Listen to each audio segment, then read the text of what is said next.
محترم جناب نبی کریم صلی الله علیه وسلم فرمای چې کوم مسلمان د شپې د وده کېدلو نه مخکې دغه کلمات وایي استغفر الله الذي لا اله الا هو الحي القيوم اتوب الیه. دغه کلمات درې ځلې وایي نو الله جل شانه به دغه انسان لا د ټول ګناهونه معاف وګرځوي، اگر که دغه ګناهونه د سمندر د زاک برابر.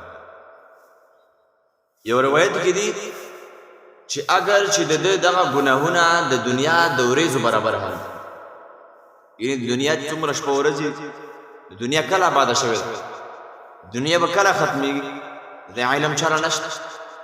رسول الله بر فرمایي چې کوم مسلمان د وده کېدلو نه مخکې دغه الفاظ درې ځلې وایي استغفر الله الذي لا اله الا هو الحي القيوم واتوب اليه، الله جل شانه به د ټول ګناهونه معاف.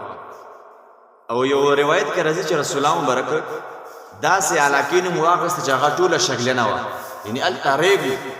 رسول الله مبارک فرمایي چې کوم مسلمان درې ځلې دغه کلمات وایي د خوب نه مخکې الله جل شانه د ټول ګناهونه معاف کړي، اگر که دغه ګناهونه یې د دغه ریګو برابر هم.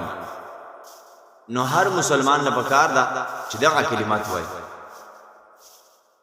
ځکه استغفار دا ډېر لوی څیز دی. الله جل شانه په استغفار باندې ډېر زیات خوشحالېږي، ځکه استغفار کول دا الله له خپله بندګي ظاهرول او مخلوق له هم دی الله بندګي ظاهرول. مخلوق له پته ولګي چې دغه مسلمان دی الله نه یریږي، نو د ځکه دی الله استغفار کوي. یو روایت کې دي چې رسول الله مبارک فرمایل چې کله د انسان اعمال الله له خوش کېږي، نو چې کله الله جل شانه دغه انسان عمل وګوري او په دغه اعمالو کې په اول کې هم استغفار او په آخر کې هم استغفار، نو الله جل شانه فرشتو له فرمایي چې فرشتو د دغه مسلمان ټول ګناهونه معاف، ځکه چې دغه په اعمالو کې په اول کې هم استغفار ده او په آخر کې هم استغفار.